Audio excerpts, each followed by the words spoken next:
All right, welcome guys for lesson four of Fully Convinced. Let's open with the word of prayer and then we'll do some review. Heavenly Father, we ask that you would guide our minds and give us wisdom as we study your word and the apologetic legacy of some of your great saints, Dr. Van Til and Bonson, as they were faithfully trying to think your thoughts after you. Help us to do the same so that we could advance your kingdom in this world and in all things give you praise and glory. In Jesus' name we pray. Amen. Oh man. Okay, so it's been a while. We've got the study broken into 16 lessons. This is lesson four. We're covering questions 38 through 56. I think it's good to just do like a catechism is designed for review and rehearse. So let's think way back to when we started. Um, the introduction had 8 questions in it, and let's see, one of them was about what apologetics was. What is an apology? Anybody want to give a short definition of what apology is from an apologetic or a Christian defense standpoint? A reason for the hope that is within us. Yeah, it's a reason or a defense of a hope. It's not an admission of guilt or saying sorry. And Or it then, is just like a reason for a belief, right? It doesn't have to be, I guess, defined as hope. yeah, exactly. And then, you I get learned an not to interrupt. apology. What's that?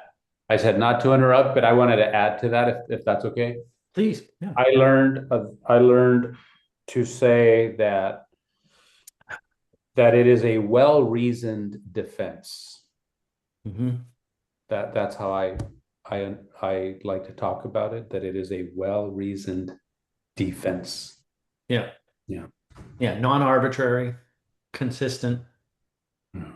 Yeah. Justified. And then you give a defense because there is a conflict. You get into this encounter, um, opposition. As Dr. Mantil would say, it becomes a head-on collision of ideas. So what's the label that we use to describe this conflict of worldviews? Mm. Antithesis. Yeah, that's one of them. The more advanced, the biblical term that we grabbed out of Genesis 3, Enmity. enmity, right? Yeah, we think of the word enemy and enmity is hostility. Mhm. So Paul writes in Corinthians that there's a hostility between the natural man and the spiritual man. There's really just two worldviews that collide. And so that, In Genesis, the Lord says that very thing, that He Himself would be the one to bring that yeah, and put introduce it. I will put and place it there, right? I yeah, will put hostility between your seed and exactly. the Yeah, serpent. and he's speaking to the serpent when he says it. And, Yep. and it's judicially inflicted. Okay, so that's gonna that's gonna help us do audience analysis because we may meet people who say they're seeking and they're just trying to find the truth, but we now have gone to the back of the book, actually the front of the book, and all through the book, and we know that there's a hostility there. There's an enmity and a hostility. Colossians 1:21, Paul refers to the Colossians. He says, "You were enemies of God in your mind." There's an enmity up there. Okay, so that was a major start, and then I had an acronym for the whole summary of the apologetic. It was ASMG. So the A stood for, Attitude. okay, and what would be a summary out of I know Tristan knows this because he said it last time. Asm? Okay, Uh, yeah, I guess on that one actually, but But but yeah, attitude would be meekness, uh humility, yeah, worship, I it guess you could say as well, like an attitude yeah of there were worship to God. Yeah. there were I two thought there was qual method. there were two qualities for attitude that seemed to be um, a contrast. It was humble and yet bold. When you think of people that are bold, Oh, that's right. Yeah. you don't think of Mhm. humility, right? But yet the reason it was humble is because it's not ours. Came from revelation and by grace. I didn't come up with this, right? So there's some humility. I wouldn't think this way if God hadn't, um, by His grace, conquered my enmity, my hostility, and removed it. But I do think this way because he conquered my enmity and hostility too. It's like, so that's the thing. The boldness is one and the same, right? They come from the same place. It's like I'm being bold because I'm worshiping, but I'm being humble because I'm worshiping, or humble because of the same thing, right? Yeah, Because of the truth. Yeah. yeah. I look at it as I'm humble because I can't take credit. I'm bold because the person that did it It's for tr- me is sending, commissioning, saying, yeah. right? Okay, good. Yeah. And then the M. So we had attitude, we had Method. method. Hamilton, what's our method? Wait, we skipped the S actually, didn't we? I'm sorry. Yeah, I always did that. Did that the last Starting point. summary. Starting Yeah. point. So you have an attitude, A. The S is a starting point. And what's our starting point? Scriptures. Self-attesting revelation of God. Yeah. Yeah. Yeah, God's word. The Bible. Then we get to Mhm. the M, the method. And Gabe, what's our method? Our method is, I need to remember. Yeah, we have a procedure, a Pre, method. pre, argue by presupposition. There's a Bible verse, Proverbs 26, 4 Jesus, and 5, and it's got a oh, answer a fool. yeah. So what are we doing? We're doing a internal critique. That's the destructive part. It's a twofold procedure. Indirect arguments is a twofold procedure. We're not both agreeing about all the background philosophy of induction. We haven't even talked about that. So we're not just saying, okay, we agree about all those things. So what we need to do is determine if a body got out of the grave or not. We're not doing that, right? We're doing an indirect form of argument, which compares worldviews. And so it's a twofold procedure. Proverbs 26, verse 4, answer a fool. Don't answer a fool according to his folly, lest you be like him. Answer a fool according to his folly, lest he be wise in his own conceit. So, But um, don't I, answer a I, fool according to his folly is do not use the unbeliever's worldview or presuppositions because you'll end up like him. yeah, yeah. And Well, So, in Gabe's words, he would actually say, "Do not use a poorly reasoned defense for your belief." and anything other than God's word would be a poorly. yeah. Exactly. So I was just borrowing from what you said. Yeah, exactly. So there's a Right. destructive aspect and a constructive aspect. The internal critique is the destructive aspect. Mhm. So I'm talking to somebody and I start asking them about their worldview. What is real? What is true? What is right? And they can have a very rudimentary, unsophisticated worldview. You only go around once in life. You got to go for all the gusto you can get. Okay, go around once in life. So they're a materialist. They don't believe in an afterlife. That's their theory of reality. You got to Okay. you got to go for all the gusto you can get. That means they're a hedonist. Pleasure is the highest good. Where did you learn all this? I heard somebody else say it. Okay, it's not a very sophisticated epistemology, but it's a philosophy, right? And so we then do an internal critique once we know, help them understand what their beliefs are, their worldview. And then the second part of the procedure is the constructive aspect. That's where we don't answer according to their folly. We answer according to our presuppositions and we positively construct the Christian worldview. And we start to justify the preconditions. I can make sense out of logic. I can make sense out of science. I can be a moral person. Here's why I believe in morals. I can do math, right? So we build the worldview. All right, so that's the method. Humble boldness, start with a revelation, do an indirect comparison. It's a twofold procedure. There's an internal critique and then a positive construction. And then there's a goal, which is, I'll answer that one. It's just simply the vindication of the Christian worldview against all the competing forms of the non-Christian worldview. And we're seeking surrender to Christ. So that's a good review of the first week. And that's probably something good to just continue to do.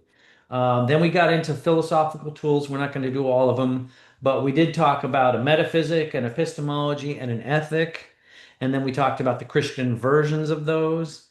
And then we talked about um, what a worldview was. So let's begin with a worldview. When we say a worldview, what do we? It's a pretty popular word now. You know, it's coined in 1868 by Immanuel Kant, Weltanschauung. But today people use it. But what do we mean when we say worldview? Well, based on your education here, I would say it's comprised of an ethic, a metaphysic, and an epistemology. And it's not always super organized. It's just somebody has a version of each of those in whatever worldview they have. They're all a piece of the worldview, I should say. Okay. Each three, Mhm. each of the three. Yep, I would agree. The definition that Craig would give is it's a It is a network network of of presupposition. presuppositions not tested by natural science, Yeah. by which uh, we or a person, um, by which a person basically filters and weighs and tests uh, everything else, right? Yeah. Yeah. Yeah. A worldview is based on someone's foundational assumptions. And they'll have assumptions about what's real, what's how they know, and what they believe to be correct as far as human conduct, ethics, morals. Um, so then we had the three big components of philosophy were metaphysic, epistemology, and ethic. Metaphysic is what's behind the physis, the physical. The epistemology, we remember that Paul wrote epistles, and episteme is knowledge. So I think of an epistle as Paul imparting knowledge. So epistemology is the study of knowledge. And how do you know what you know? And then ethics, everybody is pretty familiar with that from ethos, meaning conduct or behavior. So, you know, The oughtness the of life. oddness. Yeah, exactly. So then we had the Christian version of those, which is really important to memorize. And, you know, they can be summarized.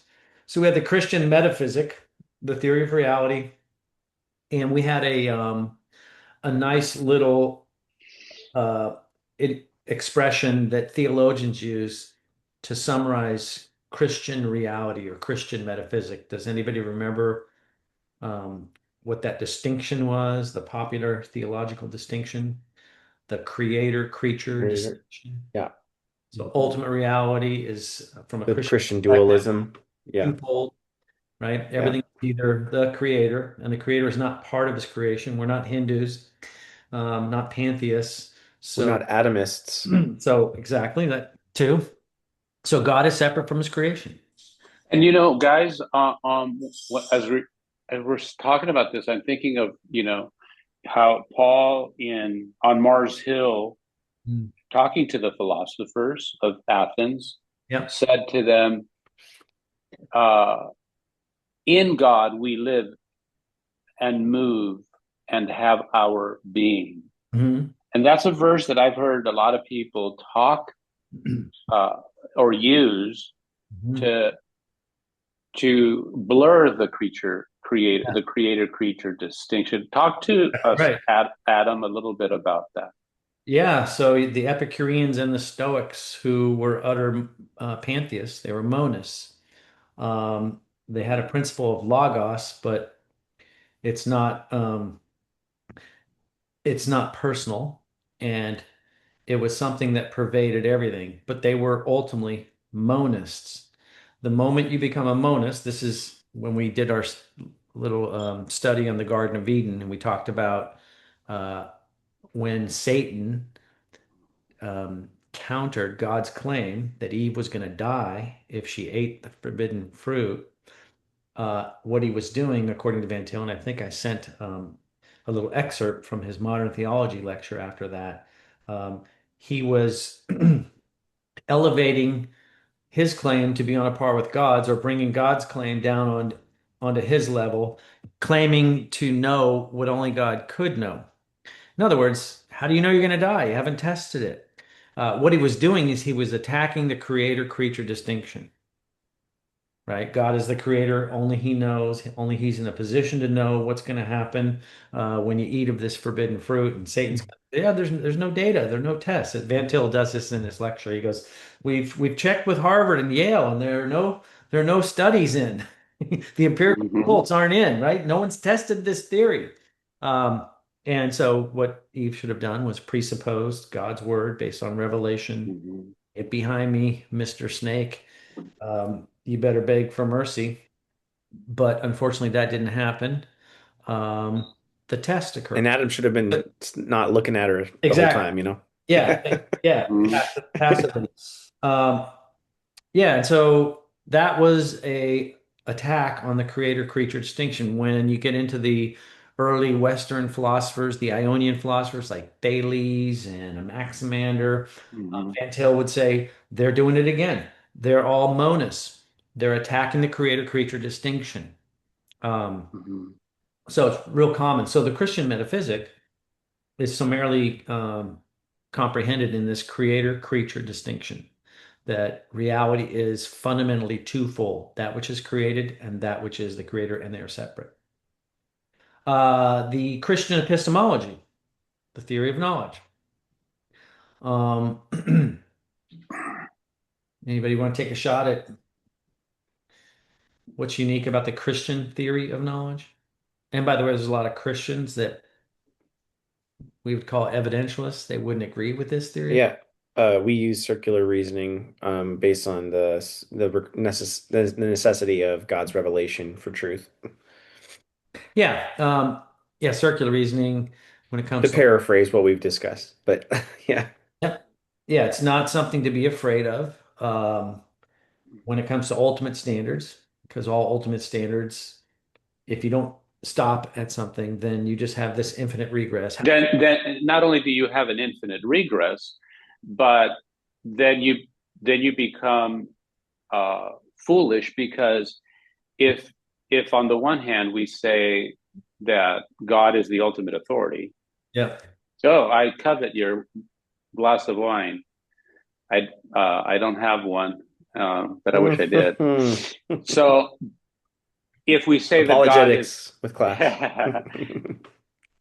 so if God is our ultimate, if we claim, if the Christian claims that God is his ultimate authority, and then sets about to establish the authority of God by evidential reasoning, uh, when he looks to anything other than God to substantiate God, at that point he has diminished God. Mhm. And he is no longer talking about Yahweh, God, the ultimate authority, Yep. because there is nothing that can substantiate an absolute authority. And Without the Christian God. Yeah. so that's that circularity feel that we feel when we talk this way, Mhm. because we almost feel like we are assuming the conclusion without having argued for it. It feels that way, Yeah. that we really are arguing. Yeah. It's an indirect argument. We have an argument, and the argument is that it's meaningless for an absolute authority to have anything outside of it that would Yep. substantiate it and Yep. validate it. And I think it's Hebrews, correct me if I'm wrong, 6:13. where, yes, and finish us off on that Oh, passage. it's God swore an oath when he made a promise to Abraham. He did so by an oath, and the oath is based on God's character, that he can't lie and he can't die. But the oath, it says in that verse, because he could swear by no one greater, he swore by himself. I love that verse. Yeah, just remember Van Til's analogy. Yeah. You don't grab your flashlight and run outside and illuminate the sun. You wouldn't search for the sun with the flashlight, right? Because there's nothing that bright. Without the sun, Well, you don't have a flashlight, mm, right? The sun's ultimate. yeah, I think beyond just saying why it's apologetically incorrect or not the best way to do it is highlighting to Christians that they're actually dishonoring God when they argue that way. It's actually almost like the denial of worship to God when you don't argue Mhm. the way God would argue, right? Because you're now arguing for a It's a good point. philosophical God rather than for the true God, right? Mhm. Mm. And then I think a lot of Christians have never been confronted with actual conviction about, oh, I'm actually dishonoring God by doing it this way, right? Yeah. And like maybe I should think about how I'm arguing for Christianity, right? Because I'm not actually worshiping in that moment. And you know what came to my thinking as Tristan was saying that was the myth of neutrality.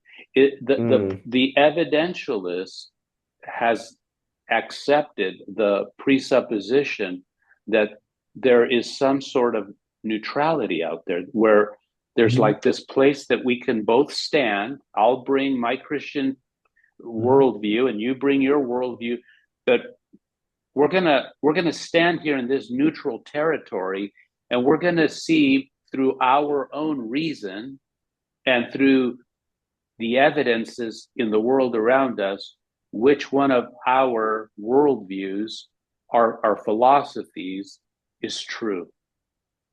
Yeah, and they do that because of alleged common ground. So we'll get And in. a lot of bad preaching. Yeah, misinformation, false assumptions, believing there's But ground, not taking into account the enmity of the unbeliever. In other words, if you don't see the enmity and you think, yeah, we both have reason and we both have scientific um, methodology to learn, uh, so let me just give them the data. You'll that would be an evidentialist mistake, is to treat the unbeliever as having a knowledge problem, a knowledge gap, and I need to give them data when yeah. yeah, in that book that I typically, recommended, Invisible War, Dr. Barnhouse treats this subject about how uh, Satan preaches from many pulpits every Sunday morning. Mhm. And I encourage you to thumb through that and look that up. I think you'll be impressed by the way he illustrates the point he's making and how he substantiates it out of Paul's letter when he talks about how Satan's ministers masquerade as ministers of righteousness. Yeah, These are false apostles. Yeah. yeah. All right. So that was section two summarized. We have the Yeah. Christian metaphysics, Christian epistemology, Christian ethic. Those are all in the chart at the back when we do the worldview comparison. So you're going to continuously encounter those. Let's go through, and we started getting into the third lesson, and we had questions 18 through 37, and we had like, what is a fact? Yeah, words that we use all the time. Mm-hmm. We were building on knowledge, right? A fact was something that was true. We talked about a subject and a predicate and what was subjective versus objective knowledge. From the fact, we went to a thesis, a belief, or a proposition that you place. And then you had a hypothesis, which was a proposed explanation. So you make an observation, you make another observation, you go, I think this happens when this happens. And so you come up with a hypothesis. And what's the goal? It's to try to falsify the Theory. hypothesis, to kill it, right? And then you keep doing your gravity tests. You drop objects that accelerate to the ground, and you can't falsify this hypothesis, so it becomes a theory, which they say is a justified explanation, right? Then Mm-hmm. we got into this whole thing about, and I'll spend a second with you on this one, predication. Remember, there was a sentence as a subject and a predicate. Dr. Van Til will often say, ultimately, it all comes down to whose mind is ultimate in all predication. So, what do you think Van Til means by that when he says whose mind is ultimate in all predication? And what is predication? What's a simple explanation of predication, Gabe? It's God's uh it's what God says things are. So if God says something about us or himself or the creation, he is predicating. Yeah, let's back up. So let's define what predication is. So when you predicate, you're assigning qualities or attributes of To a of an subject. essence or a substance, right? Mhm. So when I say, my son-in-law has a beard, okay, I'm predicating facial hair of my son-in-law, Tristan, Mhm. right? When I say the Corvette is fast, I'm predicating fastness of the Corvette. Mhm. Subject is where is what is spoken of. The predicate is what is said of what's in the subject. So remember that to remember whenever we talk about predication, we're talking about identification. You're identifying that's a deer, walking in the woods. You're predicating qualities of a substance. Now it comes down to the old Gabe's getting touching on the ultimate predication. So if we have a revelational epistemology and we want to know things for sure, then there's going to be something required of us in order to say we know something when we predicate. And we would have to be omniscient to know everything. Well, The example of the black swan. exactly. Yeah. That's an excellent example, by the way. Mhm. And I think we're going to touch on inductive arguments. So we'll get to that. So predication is simply the ability to identify what's true of something that's real. Okay. And And as your catechism has it, Adam, um I have the process of asserting correct. properties. Yep. Yeah. Okay. All right. Properties of a substance or attributes of an essence. Okay. We talked about individuation. That's just predicating which makes something unique. And then we talked about, and let's just remember what when we talk about knowledge, does anybody remember uh, the three-part definition of what ever since Plato, not how knowledge was defined? There were three components. Ju- Justified true belief Yes. So by Plato, philosophically speaking, at let's least. let's begin with a belief. A belief is something that it's a proposition that you affirm. So, yeah, he believes that, he affirms it. A true belief would be a proposition you affirm that corresponds to reality. So, you could believe that Yosemite was in New Mexico, but you couldn't know it, right? Because it's not true, because Yosemite's in California. So, you'd have a belief. And then the belief's got to be true. And the third component to the belief being true and elevating to knowledge was that you had to have justification. That's the evidence. So here's my map. Here's my photo album when I was at Mount Rushmore. See, it's in South Dakota. You look at the evidence. And so justified true belief, Christians have knowledge. And then the controversial question was, uh, do unbelievers, let me find that one.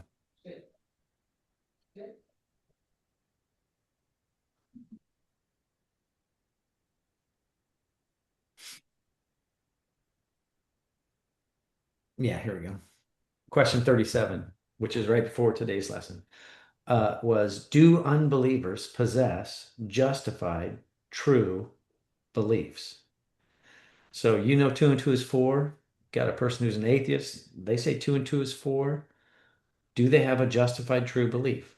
No, they're inconsistent with their worldview at that point because they're no longer reasoning from their worldview. They're jumping over into ours. Yeah, so let's think about it. They are borrowing capital. They're not being true to their materialism, their monism. Um, those numbers, remember, that exist in an immaterial realm, right? The number two, remember that little exercise? Mhm. So the way we describe the difference between us is the Christian worldview allows for a justified true belief. The non-Christian worldview has unjustified truth that they believe. So they have beliefs, those beliefs are true. Because when they say two and two is four, and I say two and two is four, it's the same thing.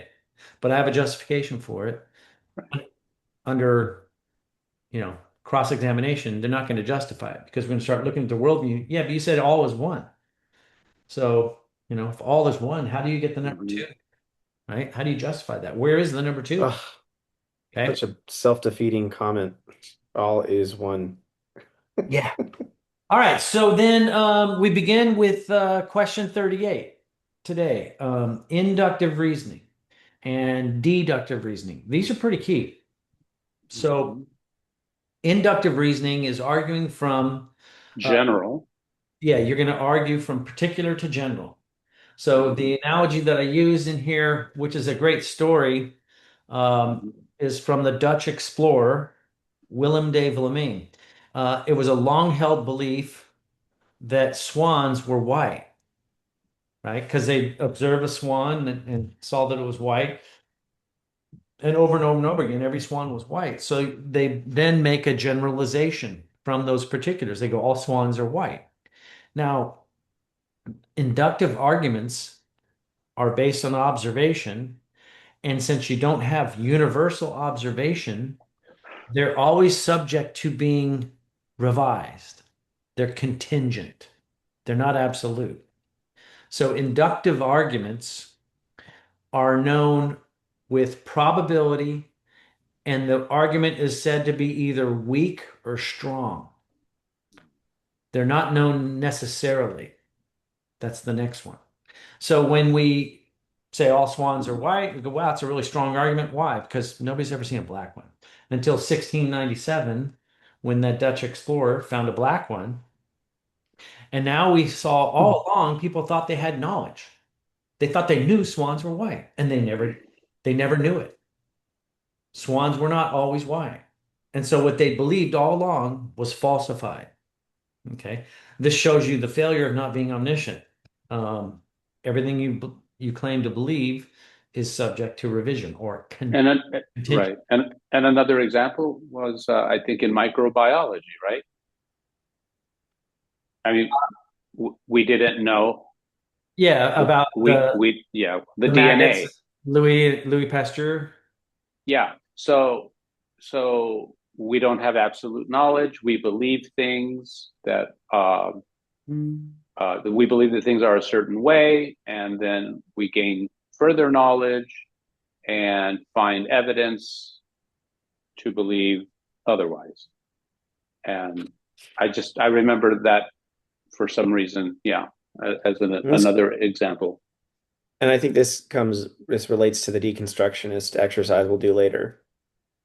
Yeah, it does. Mhm. Uh, so remember when we're talking about That's the science and we talk about induction, induction is philosophically the uniformity of nature, that the future will be like the past. The sun came up yesterday. I think it's coming up tomorrow. Why do you believe that? Because I believe the future will be like the past. That is induction.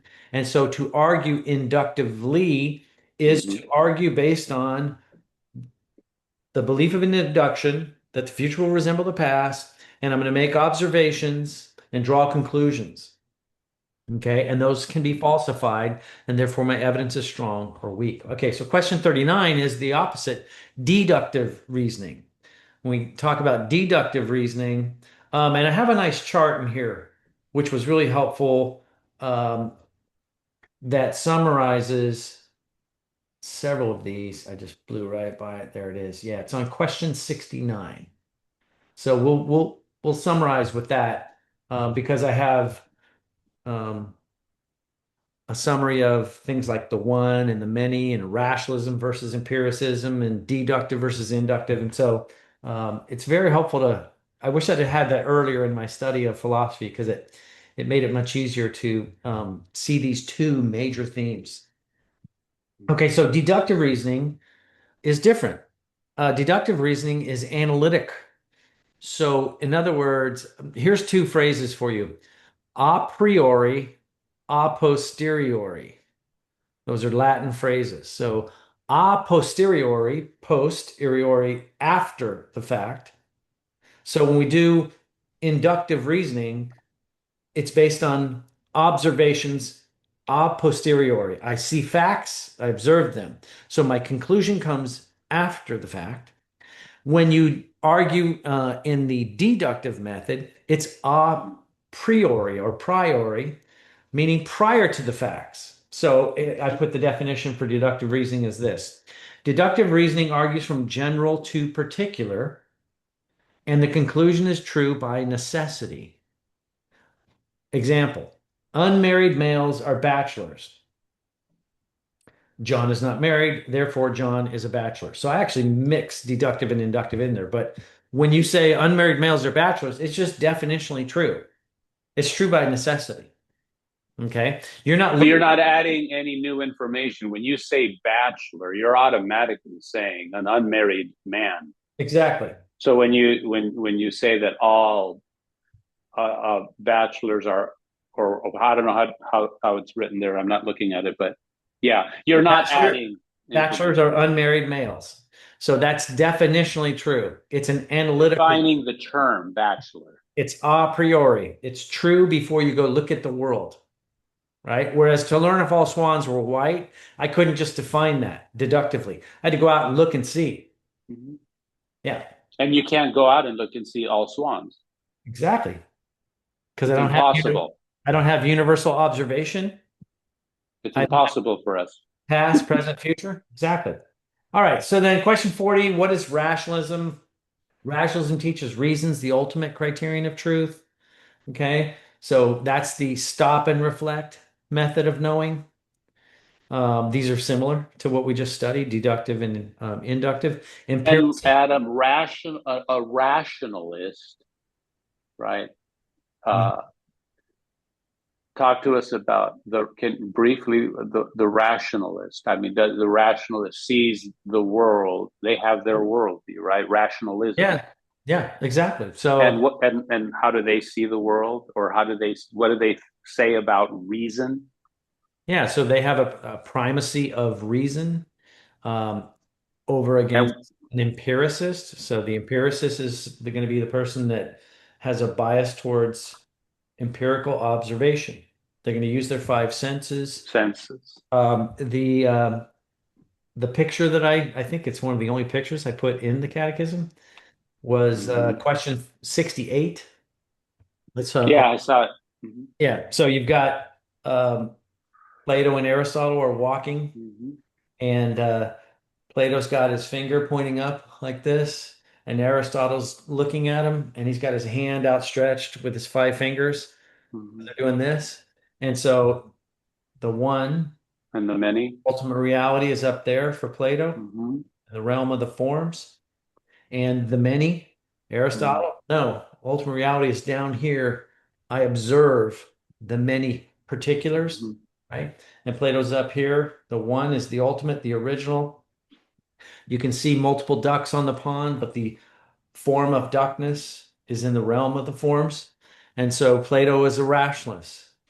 Um, and you'll find other rationalists later, Rene Descartes, who came up with that phrase, cogito ergo sum, I think, therefore I am. So, Yeah, and I think for Hamilton's, you know, benefit, I kind of was asking that question too. So that really the point that I think we're trying to convey is when we think of reason, right? mhm. That and rationalists that they see man, like Adam said, the primacy.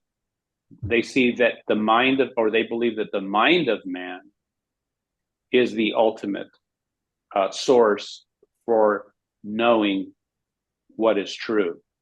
Hmm. I have a question for you, Adam. Yeah. Um, Rationalism for its own sake, that's a problem to be autonomous. But how does being rationalism relate to our method of presupposition? Are we actually being rational Mhm. by how we by our method? So let's differentiate a school of thought versus a behavior. I am empirical. I am not an empiricist. I am rational. I am not a rationalist. Okay. As a Christian, when we talk about our knowledge, I'm claiming to have a revelational epistemology. The scriptures is the ultimate standard. Underneath that, I go out and I make observations. So I engage in empirical knowledge and I contemplate and draw deductions and inferences based on my contemplation. So I engage in rationality, but I'm Hmm. not a rationalist. My ultimate standard is not like to be like Plato. My ultimate standard is not to be like, David Hume or John Locke or any of the empiricists who say the ultimate criterion of truth is observation.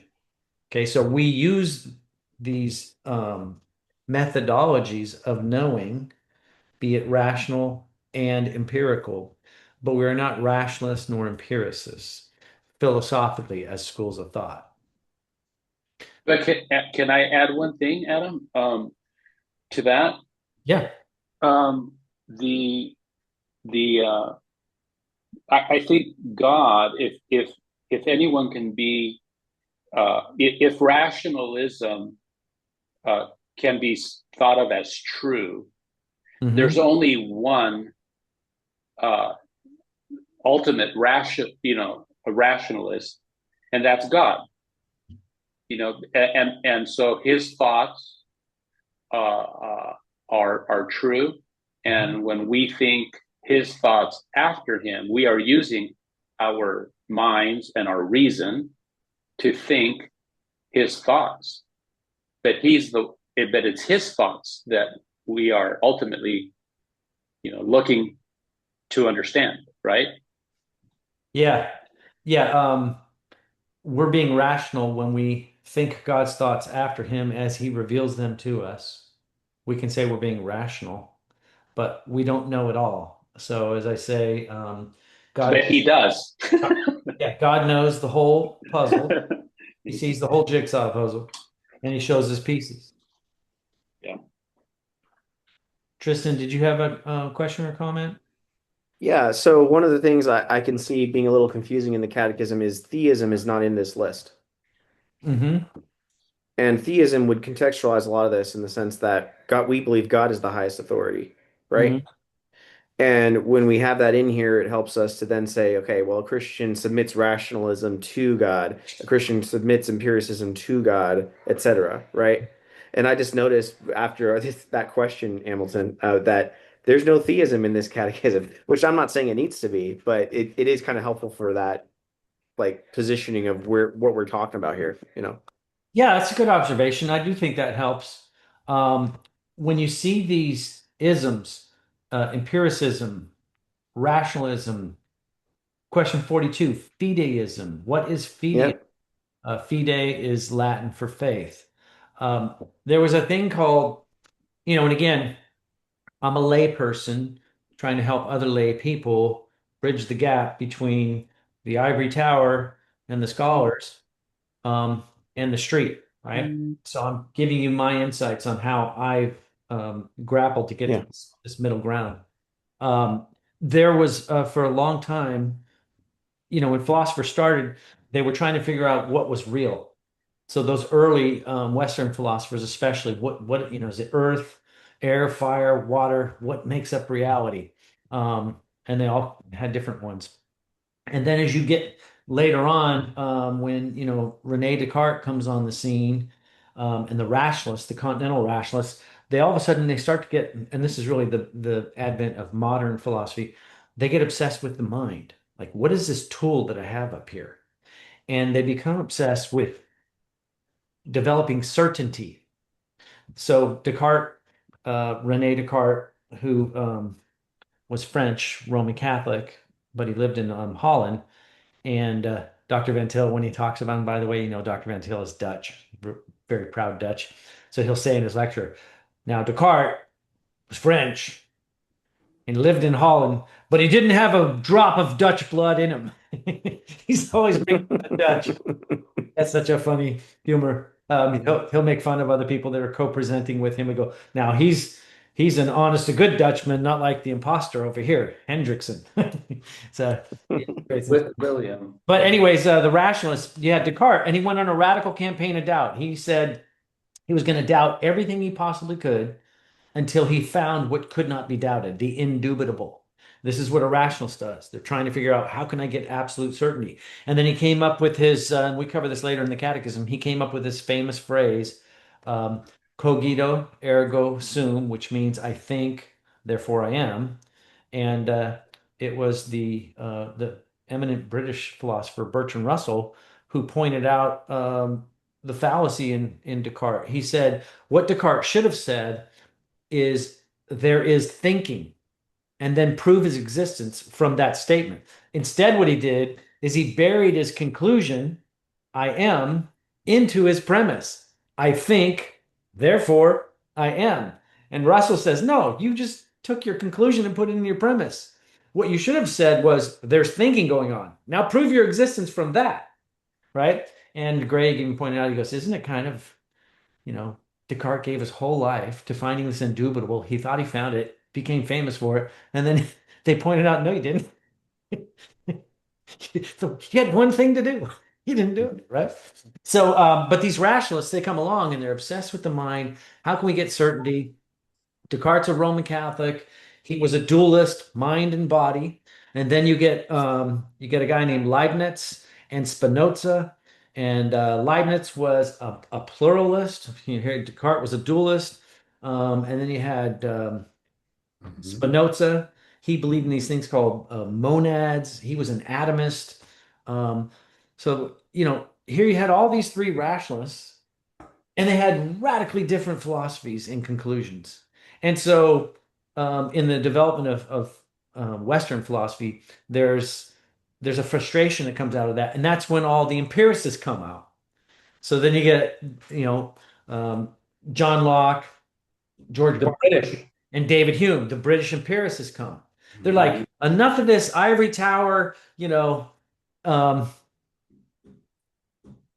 prognostication and guessing, just this vain imaginations. Let's get out and study. So they were tired of this. They wanted this. Yeah, they wanted to get into a more practical approach Yeah. as they would define it.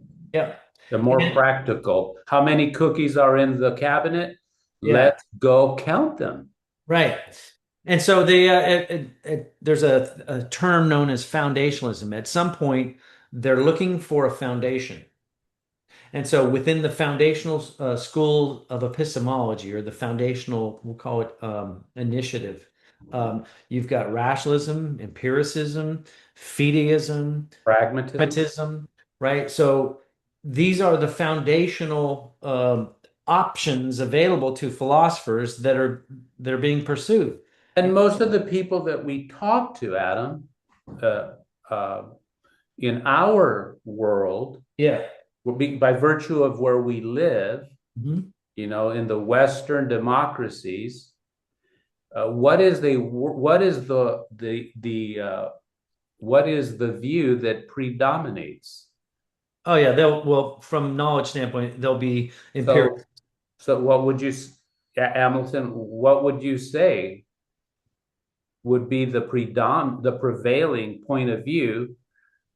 Are we rationalists? Are we empiricists? Are we fideists? Are we pragmatic? Well, have you thought about this? I haven't thought about it until we started talking in this class about the people that we meet day by day on the street doing our jobs are by and large subscribing to what school of thought? I think us as Christians, we have to see it through the lens of the Bible. So it's like God gave us general revelation, which is things in nature, things in us. But special revelation is really what truly uh, gives us the ability to look to the world and make sense and make perfect sense of it. We won't understand every area of it, but we can understand that there's a creature created distinction, and I think the Bible allows us to live a Christian life, and we're being sanctified every day, so we're more and more like Christ. And ultimate glory, when we go to heaven, that's when we'll be completely satisfied mentally. And so There'll be as no. we talk to people, then, as you talk to people on any given day about Mhm, these wonderful things that you have just said, about the hope that characterizes our faith and the Christian message, mhm, what is the people that we're running into are operating with a way of thinking that is either rational. They see the mind of man as the ultimate source mhm. knowing, or they're empiricists. If I got to see it to believe it, or they're more pragmatic. They don't care really, as long as it gets the job done and their problems are solved. And I think Adam was trying to help us understand that by understanding these ideas, these isms, we will be better equipped to do that internal critique Mhm. of the people we're talking with. Yeah, Mhm. if you understand someone's metaphysic, you're gonna know more than likely what their epistemology is. Let me give you an example. By the way, the most popular uh, philosophy for Americans that you meet is going to be metaphysically, they'll be materialist if they're not Christian. They're going to be a materialist. Okay. Epistemologically, they're going to be an empiricist. They've deified science. Trust the science. Everything's about observation and science. Um, Ethically, they're going to either be Right. hedonist or they're going to be utilitarian. Do the greatest, the greatest good for the greatest number. Don't hurt anybody. Live for all the pleasure you can get. Right. That's really, which would be much like the philosopher Epicurus. He was an atheist. He's a materialist. There's only matter. There is no God. He was a hedonist, although he was a qualitative hedonist, meaning He was a responsible hedonist. exactly, yeah. Have some wine and cheese with your friends. Epictetus was the quantitative hedonist. He was the max it out, right? So Sleep with materialist, all the women you can. exactly. Materialist, hedonist, empiricist. That's your garden variety American. Can you Now, explain? Can you if explain hedonist? yeah, a hedonist is a person that seeks pleasure as the highest good.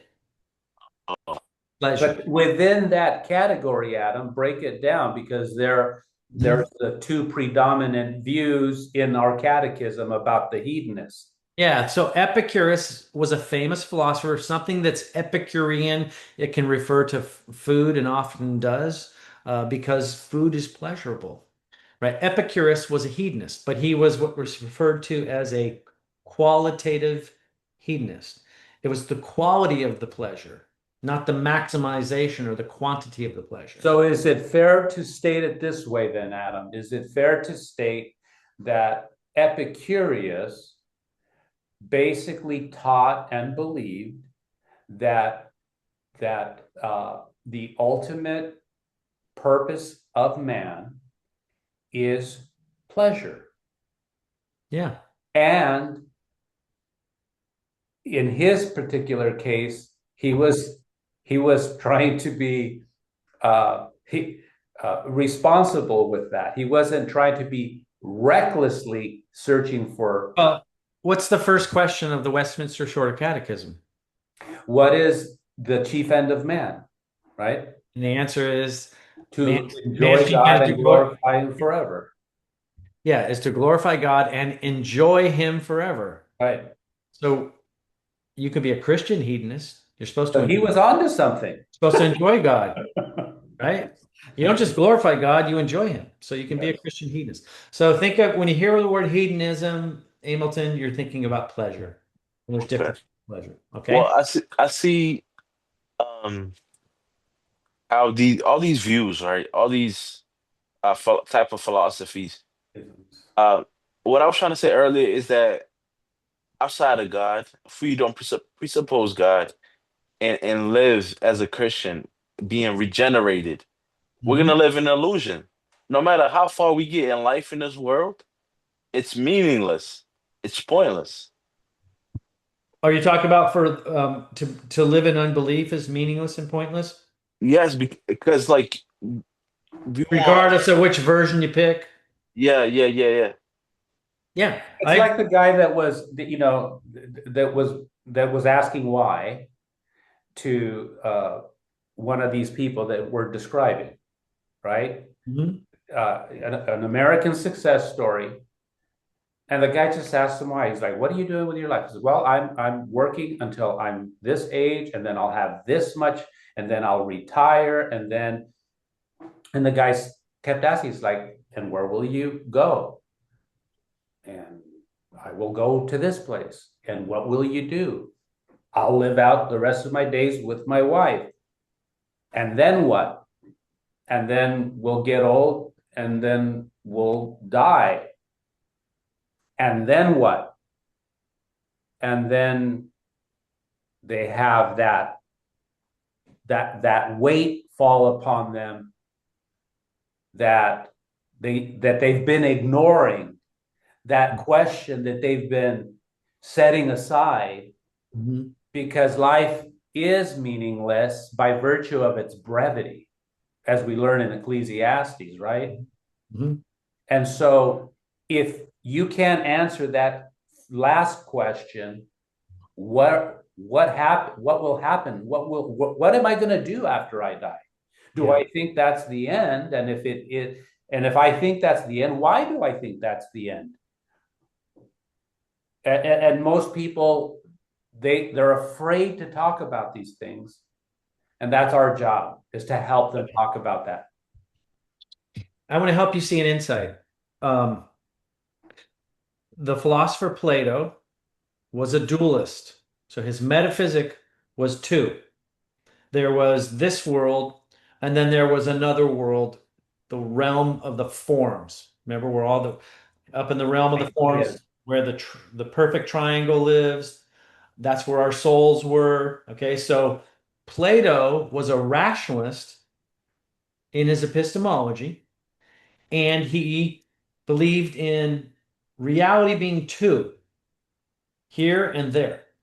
Now you get an empiricist like Hume or Berkeley or Locke, and they are materialists. They're not dualists, they're monists. They believe in only matter, and therefore they're empiricists. So here's the question: why was Plato not an empiricist? Why is Hume not a rationalist?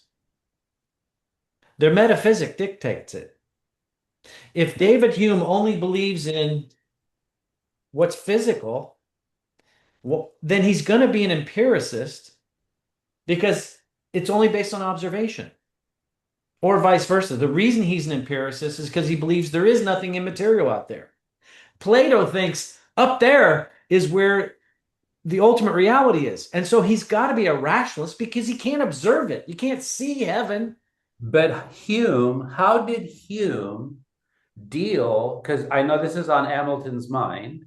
How did David Hume deal with the abstractions of life, like math and like Yeah. reason and all these things?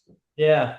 Yeah, I'd have to let you research that. I know that he engaged in radical, I mean, he basically woke Immanuel Kant up. Kant said that Hume awakened him from his dogmatic slumber. Because, okay, we had the three rationalists, right? We had Descartes, Spinoza, Leibniz, and that was just vomit. You know, they came up with radically different conclusions, and everyone's like, you guys are supposed to be having absolute certainty, and none of you agree with each other. Throw that away. Then the scientists, the empiricists come, boom, boom, boom, and it ends with Hume. And Hume engages in radical doubt. He says, you actually don't see causation. And he would use the analogy of a billiard ball. So you see the cue ball roll, and then you see, let's say, the eight ball here, and the cue ball hits the eight ball, knocks the eight ball in the pocket. Somebody says, yeah, the cue ball caused the eight ball to go into the pocket. And Hume said, you didn't see that. You only had a momentary perception, and then another momentary perception, and then a momentary perception, and your mind added causation to it. You didn't observe a cause. It's very radical. You only observed effects. You never observed a cause leading to effect. You don't see necessary um, succession. You just see succession of events. This event was followed by this event, was followed by this event. And so that really messed people up. Now he's a full-on skeptic. My point to you is this. They will be inconsistent, Gabe, and engage in abstractions. Mhm. Right? You abstract an idea from that which is physical. That's what you're doing. You're withdrawing it, you're abstracting it. And so they engage in those abstractions, but they don't have a justification for it. My point is this, is that Plato was a rationalist because he believed in something that you couldn't see, taste, touch, feel. So he had to have a theory of knowledge that allowed for something that you couldn't see. And then Hume was an empiricist because he denied anything that you couldn't see. In fact, things that you could see, he would deny. But he was inconsistent. Yeah, he was, well, they're all inconsistent. My point is, though, you won't have a rationalist who's an empiricist. Right. Right? Or you won't have a rationalist who's a materialist because they don't go together. Right? If you're a materialist, you don't believe in anything beyond. But people do they subscribe to rationalist ideas Mhm. and empirical ideas Mhm. at the same time. Yeah, you mix them together. They Absolutely. mix them together Uh-huh. and they become a hot mess. And this is why we need to be able to understand this so that we can help talk with them and Yeah. show them where their thinking leads them to see the inconsistencies, the inconsistent nature of what they're doing, like my cousin Joe. Yeah, exactly. Um, so these are called philosophical tools. It's basic vocabulary. We don't have to, you don't want to spend a lot of time here, but this is something that you'll go back and you refer to because it's good to have a baseline knowledge of common philosophical concepts. Okay. This is, Is that, Adam, what this is what you're teaching Mhm. also about logic, right? It's good Mhm. to have a baseline knowledge of Yeah. logic. Yeah. Not Yeah. that we're trying to be logicians. Yeah, I'm not gonna ever, I have some of Willard Van Orman Quine's works. These are academics, these are PhD scholars, right? Um, I'm trying to extract from all of my study with Bonson and Ventil to put into print what I found helpful to give you a basic working vocabulary so you can have a conversation when you meet people who are academic. But this is doing exactly that thing by going over these tools Mhm. of logic and reasoning. Mhm. It's helping me to better evaluate the things that other people say to me, whether they're saying something to me that is a sound argument Mhm. or if it's a fallacious argument. Yeah. Because a lot of times, even the very smart people, the very scholarly people, the very learned, make the most fundamental errors Yeah, in absolutely. reasoning. Uh-huh. Does that make sense? And they'll Yes. also, there's a lot of people, they just believe what they read in a book. Like you get people who are, Appealing to authority. yeah, they just, I mean, it would take so much time for you to do all of the primary research, empirical investigation to believe everything that you believe. You're going through college and you're reading things in different books at such high speed. You're just Well, taking for didn't granted that Greg these people did the research, right? And you're committing to it. didn't Greg tell us that everyone appeals to reason? Everyone believes based on authority. Yeah, everyone has an authority. Everyone believes, without exception, everyone out in the world takes their beliefs on authority. It's just a matter of what authority are you going to take it from? Are you going to take it from, your pastor, your professor, or your gardener? That you're gonna take it from someone. Yep. Right. Let's try to finish. So we have 10 minutes left over to just finish with Q&A and maybe just review some of the application. So we covered these different schools of thought. Pragmatism. Pragmatism is just what's practical, workability. Okay. Monism. And you can read about, the early Greek philosophers who were monists, the cosmologists. Atomism. Atom just means that which is not cuttable. So it's the smallest particle. If you're an atomist, you believe in these atoms that cannot be cut or divided anymore. They just get rearranged. And so atomism and atomists are many times referred to as pluralists. And then we have materialism. That's real common. A materialist is an atheist. We believe it's a matterist. Mm-hmm. What is matter? Matter is that which is extended in space. What is it? Having With, height, depth, with depth length. at a given time and a given location, right? So that's what materialism is. What does immaterial mean? Immaterial is the opposite of materialism. Immaterial Something is that's that which not is not extended extended in in space. space. So Mhm. is God the Father extended in space? No. No, he doesn't have dimensions. Is Jesus extended in space? Yes. Yeah, Not anymore. he has a human body. That's the thing. I learned about that from Calvin. I think it was Calvin and also Lutherans. Lutherans think that the body of Christ could be everywhere communion is being administered. Yeah, His physical body, where we believe that he's present spiritually, but his spiritually. physical body is up there in heaven. Yeah, So, but isn't it interesting that when he resurrected, he was uh, some kind of a hybrid because yeah. A he, glorified human body. He could pass through walls. yeah, he could appear in Caesarea and then the next minute he'd Yeah, be on the road to Emmaus. yeah. So, so there's something there. There is a hybrid. Uh, uh, uh, We believe he has a body. It's a real human body that's glorified. but see, there's the word It can glorified. pass, it can pass through walls, and yet Yeah. it eats fish. But glorify, I'm thinking when we talk to a materialist and Yeah, you tell a materialist that Jesus's body was glorified, we're speaking Christian language here, and yeah, they don't understand that. yeah. They don't understand what a glorified body is. You tell them it's a glorified body, they're like, Yeah, you'd have to tell them that's that which is no longer corruptible, put on immortality, as Paul says, if they've read the New Testament. Let's keep going. So immaterial is not extended in space. What are some examples of things that are not extended in space besides God? laws of logic, Laws of logic, beauty, math, laws of math, Justice. creativity.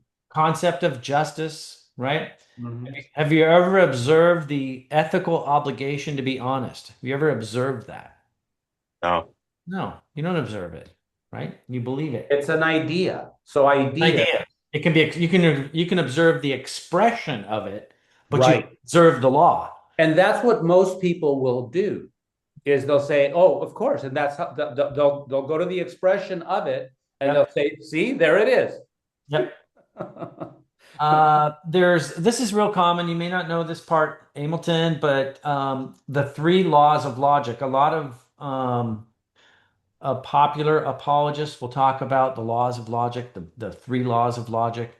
And what I learned from Greg, and he used Irving Copy's book on logic, um, at a advanced or graduate level, um, they don't think of the three laws of logic.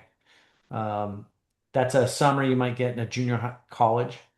Um, the three laws of logic that people are referring to are the law of identity, a rose is a rose, the law of excluded middle, whatever exists is either a rose or is not a rose, and then the law of non-contradiction. Um, you can't be a rose and not a rose at the same time in the same sense. So the three laws of logic. Then we have, let's see, we are covering through 56. So what is a syllogism? A syllogism is a type of deductive reasoning. It has three parts. There's a major and a minor premise, and then the conclusion. So you want to familiarize yourself with that. And there are various types of syllogisms. By the way, logic can be summarized with 7 words: all, some, none, if, then, either, or. And if you want to take a good course, Greg has, it's the free course, it's Covenant Media called Critical Thinking. And you can get a copy of Irving Copey's Introduction to Logic. I have it in PDF, it's free. And you can go through that course with Greg by tape. Tons of exercise, very boring, you know, question by question after question about, what kind of an argument is that? So these are summaries. You have a categorical syllogism. So that's an all, some or none, right? All humans are mortal. Socrates is a man, therefore Socrates is mortal. That's a categorical syllogism. A conditional syllogism is if then. If it's snowing, then the temperature is below freezing. It is snowing, therefore the temperature is below freezing. And then there's the disjunctive syllogism, which gives you a choice between two disjuncts. And that's either, this is actually, by the way, George Marbrody came up with this argument. It's in Greg refers to it in the lecture, Dialectical Tensions in False Philosophy, as part of the course, the philosophy of Christianity that he gave at Ashland College in Ashland, Ohio. And he brought this up. I remember when I first heard it. He said, it's just so easy to give an argument for God's existence. And he cites this one. He says, either nothing, this is a disjunctive syllogism, so it's either or. Either nothing exists or God exists. Something exists, therefore God exists. And he said that argument is uh, valid as to form. It's a sound argument with true premises that lead to a true conclusion. And then somebody's going to hear that argument and go, you've inserted into the premise. Remember what Russell said about Descartes? Yeah. You've inserted into the Assuming your premise conclusion. either or. Yeah, you're assuming the conclusion. But that's not a defect of the argument if you don't know anything. Like if you don't know that God exists, that says something about you, but that's not a defect in the argument. Either nothing exists or God exists. Something exists, therefore God exists. He says it cannot be defeated. But then he goes on to say, if you don't find it persuasive, then that argument is ineffective for you because they're going to want more. But I found that one interesting. That's a disjunctive syllogism. But what he's saying then there is he's saying that from a logical point of view, from Yeah, based upon the based on laws of form. logic as we understand and know them, that is a sound argument. That's exactly right. Yep, valid form. It's a sound argument with true premises and a true conclusion. What's an example of a true conclusion with an invalid premise? Shakespeare, if Shakespeare wrote Paradise Lost, Shakespeare's a great author. Shakespeare is a great author. However, he didn't write Paradise Lost. John Milton is also a great author, and he wrote Paradise Lost. Mhm. Now these ones are good. Logical law of modus ponens. Have you ever heard these terms? Modus ponens and modus tollens. Mhm. If P, then Q, P, therefore Q. It's a syllogism. Modus ponens means that which by affirming affirms. And so this P and the Q, these are just propositions, okay? So if P, then Q. P, therefore Q. Deny the antecedent. The antecedent is the proposition that came before. To deny the consequent. The consequent is that which is true based on the previous proposition. And then I give examples there. So you'll hear these phrases, modus ponens, modus tollens. For modus tollens, you deny the consequent. If P then Q, not Q, therefore not P.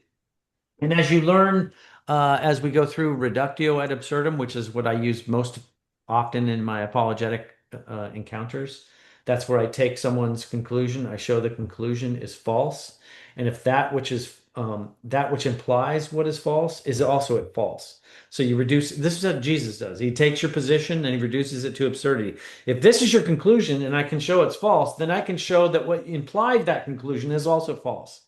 If you, So how about Adam, real quick, how about remember, and Hamilton, you'll know this because you I know you read your Bible, but when Jesus was uh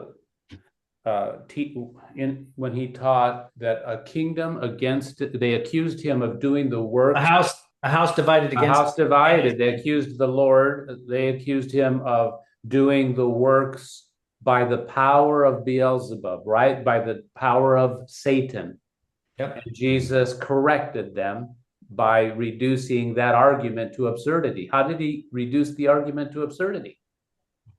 He said that a house divided against itself cannot stand.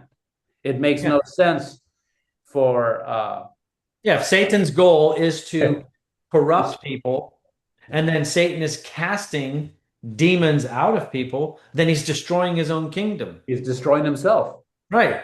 So Jesus did that. He would often do reductio ad absurdum or use modus tollens on the Pharisees. So that so he Yeah, so he's casting exactly. out devils. They're telling him you're doing it by the power of the devil, and he's like that's so absurd. Yeah, exactly. So It that makes was no sense. I don't a little bit on the dry side, maybe that lesson. These intermediate pieces with the philosophical foundation. I think you'll find it beneficial if you just familiarize yourself with it. It's not something you have to read over and over. I believe the meat of the catechism is in section 3, and actually the illustrations section 4. But section 3 is where we're really focusing on the methodology. But in order for you to benefit from that, there's some vocab and some basic understanding of these concepts that'll really help you, especially as you advance in your reading of Greg Bonson and especially Dr. Van Til. So with that, we finished 38 through 56. And the next time we come back, we're going to talk about fallacies, which is fun because this is when you're doing apologetics, it's fun to spot what the fallacy is, right? And I think I listed 9 that I encounter often. There are more. In fact, I thought of a couple that I should have thrown in there that I use, but Aristotle had 13. So we'll go over those, like, what is the naturalistic fallacy? That's when somebody argues from what is the case to what ought to be the case, from is to ought. Right. So Richard Dawkins in the section 4, he'll even state, like, here he is, a prominent atheist, defender of Darwinian evolution, and he'll say, as a Darwinian, I argue for universal health care, and then in parentheses, very un-Darwinian. And as a Darwinian, I'm for feeding the poor. Then in parentheses, very un-Darwinian. And then he finishes his statement with, it's a classic uh, fallacy of logic to argue from what is to what ought. And the fallacy that he's referring to is the naturalistic fallacy. So here's a guy who's a PhD from, Cambridge University, Mhm. and he's being inconsistent, right? And he's admitting the inconsistency, right? So we'll go through those fallacies. Let me share my screen. I've got the Airtable up, and we'll just take a look at my last interaction with John Byron Rainey. The last time we met, I was interacting with his wife, Jenna. And this is the former He's so-called the yeah, pastor, yep, the former pastor. Um, so-called. so I'm gonna go here and I'll share my desktop. If he's former, he never was. Yeah, that's what I say. So this is the Airtable here.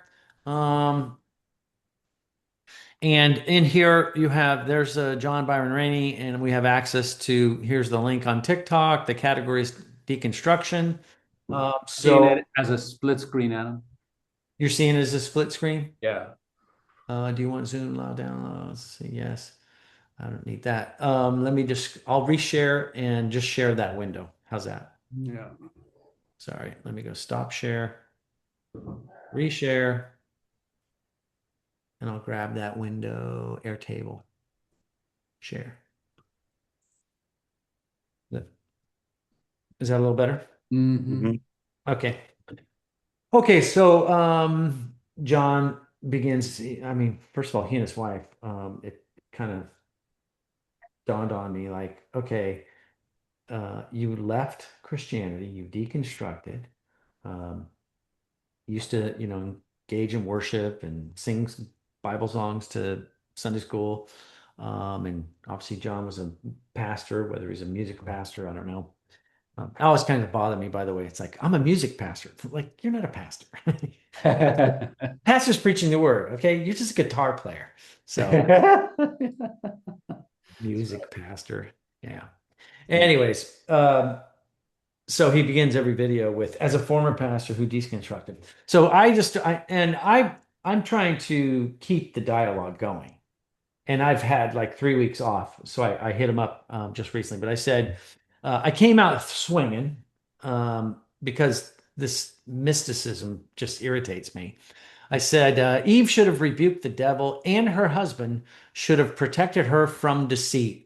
Instead, they appealed to intuition and decided to put God's word to the test. Like you and your wife are doing. The fall was the result. This entire feminized, deconstructive movement is a repeat and continuation of the original sin, draped in psychobabble and mysticism, which is arbitrary and self-refuting. So that's pretty harsh. Yeah. And by the way, a comment on that.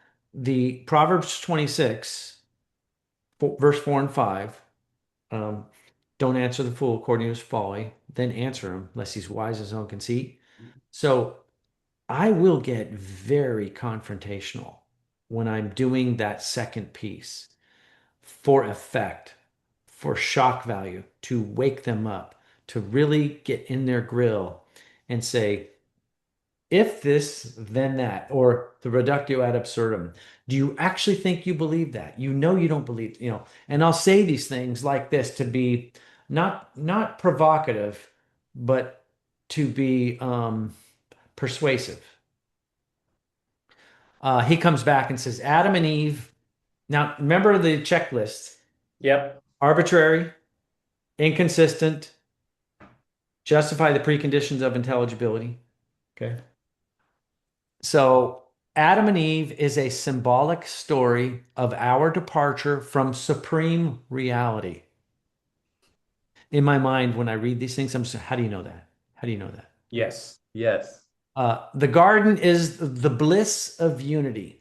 And by accepting the awareness of duality, see, this is why you study those philosophical terms, because like now you hear duality, you go, okay, there's a dualism, a duality. We experience what it is like to be an individual with free will.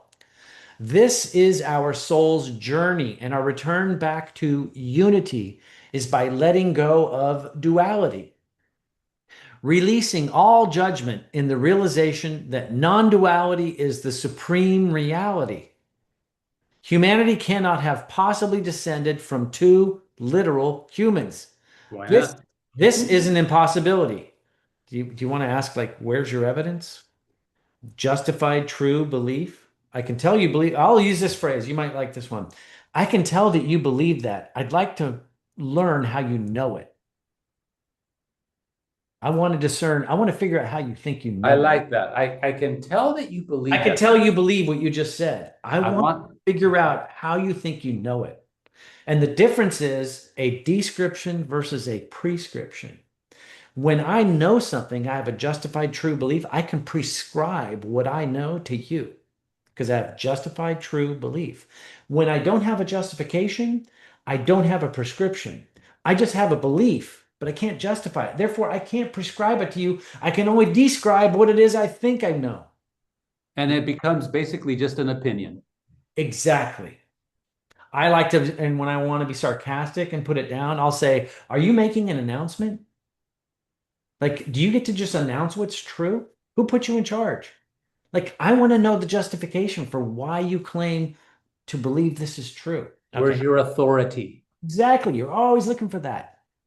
This is a mythology that points us to higher spiritual truth, but can only be seen when the metaphor is appreciated for what it is. Reading it literally removes all life from the symbol, and we are forced to believe in the impossible, calling suspension of reason a virtue of faith. I mean, initial response to all this is mystical, unsubstantiated, arbitrary, vague, and open to multiple interpretations, completely unjustified, no evidence, just making these unproven claims after unproven claims, which are very sloppy and imprecise. Okay. So I say, John, thank you for responding. You've made numerous knowledge claims. What are those claims anchored to? How can they be trusted? Keep it simple. I'm just looking for him to just, give me a modus ponens or a modus tollens. If P, then Q, P, therefore Q. It's like you're all over the wait. How did you pull that conclusion from where? Right? So he says, there are different sources I look to that help guide my understanding of Jesus, like Joseph Campbell's, he's a former Presbyterian mystic, expertise in mythology, enlightening the power of symbol, and David Hawkins' study consciousness, illuminating the experience of the ego and what it means to raise consciousness by surrendering ego and experiencing levels of love, joy, and peace. If you want to know specifics on particular truth claims, I can share. But ultimately, it was once I surrendered my mental demands for sources and proofs that I became free to seek with neutrality. Once I did that, truth became much more clear and ultimately manifested in fullest expression in a transcendent experience of love itself. What do you guys think so far?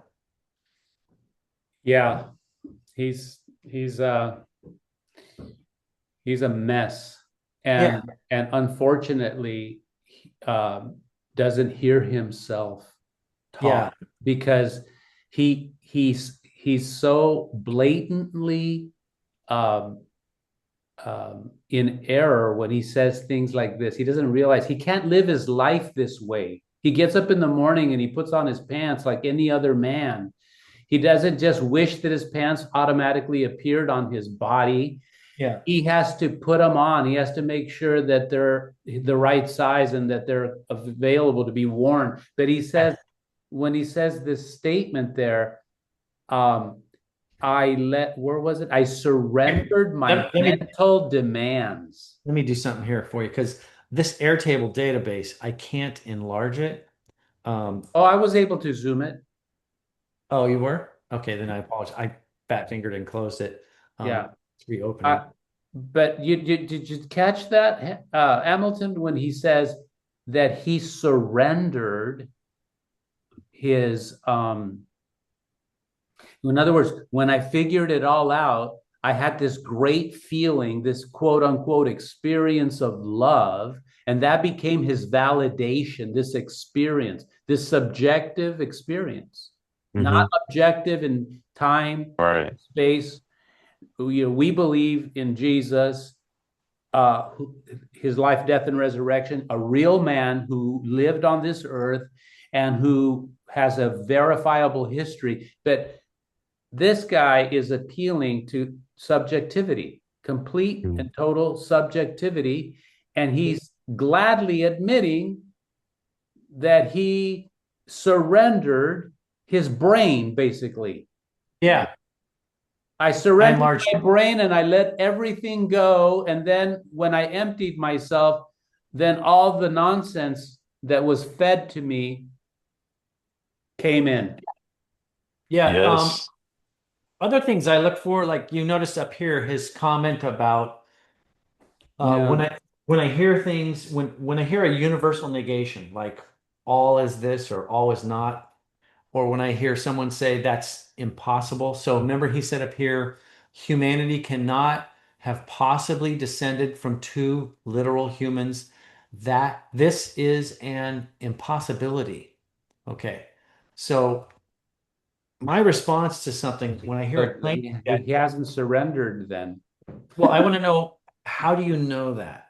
Right.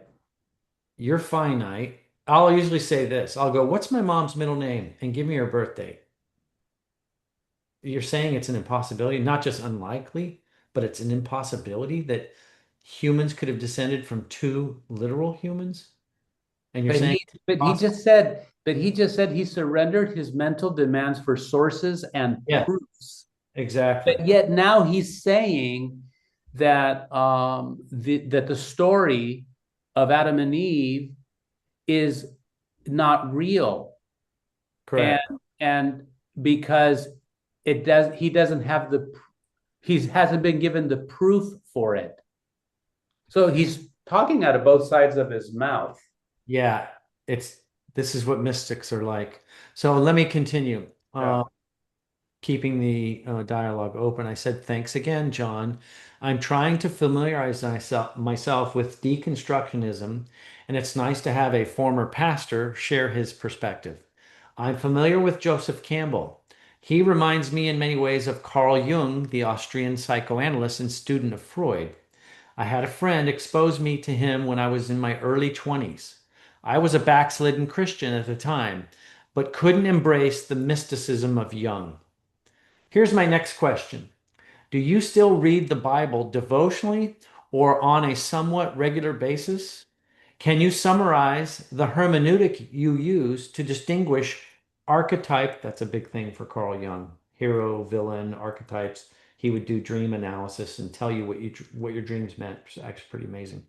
To distinguish archetype and metaphor from historical narrative, moral imperative, etc. In other words, when you read the Bible, how do you know what's a symbol? How do you know what's history? Right? And this is the last response I got from him.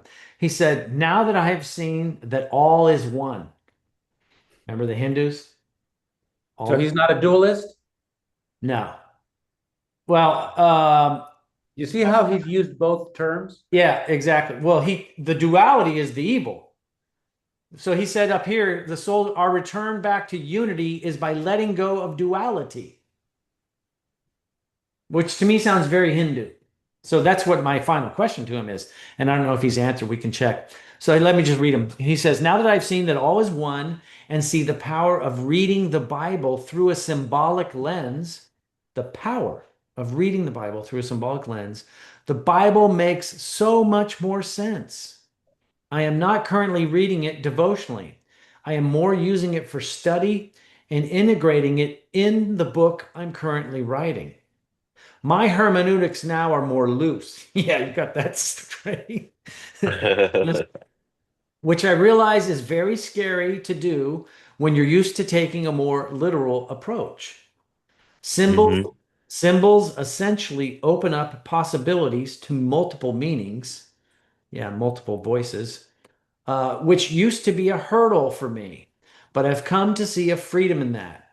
In the end, especially with the perspective that all is one, the symbols become common motifs throughout many mythologies throughout history. It's just basically decoding the motifs that reveals the truth and placing yourself in the story that awakens the power. So my final question was, John, when you say now that I see all as one, I have a question. How did you see, all caps, that all is one? I believe you're not implying that you physically saw, but rather believe that all is one. Just wondering what the evidence is to support the claim that all is one. Hindus make the same claim. How much of your thought is derived or similar to Hinduism? So that's where I left him. Um, the easy answer to all this is arbitrary. Like if you're going to the apologetic checklist, you go, that's arbitrary. I, Mhm. he hasn't given evidence for his conclusion, therefore I don't need evidence to deny his conclusion. What's good for the goose is good for the gander. You said it without evidence, I deny it. What's your evidence? It's not true. I don't need evidence because you didn't need evidence to say it. Therefore, I don't need evidence to deny it. Done. Arbitrary. And sometimes one of the temptations to resist apologetically is when that's a good answer, arbitrary, it seems short and you might feel like I got to come up with more. You don't need to come up with more. That is a solid refutation. Hold to your guns. Show me your authority, John. Nobody put you in charge. Who is Joseph Campbell? He's another man. He doesn't know my mom's birthday nor her middle name. He's not omniscient. Give me a source. How do you know these claims? Otherwise, they're just arbitrary. And arbitrary claims are self-refuting. You don't need me to debate. What you need to do is go read what you wrote to me and go look in the mirror. You don't need me to debate. We're not even debating. You're just arbitrarily you're just spinning this out of the web of your imagination. Or he's basically parroting, just repeating what his new mentor is Yeah. teaching him. Yeah. That's all that's happening here. Yeah, exactly. To which, again, we just come back to it and we say it's arbitrary. And it looks like his new mentor is his wife. I wouldn't disagree since she led him to this spot. Fascinating though, right? Yeah, it is. Yeah. Well, that was a good session. I hope you enjoyed it as much as I did. I think we're just laying down the foundation. The fun will be when we get to section three, and a little bit before there too. There's some really good stuff. But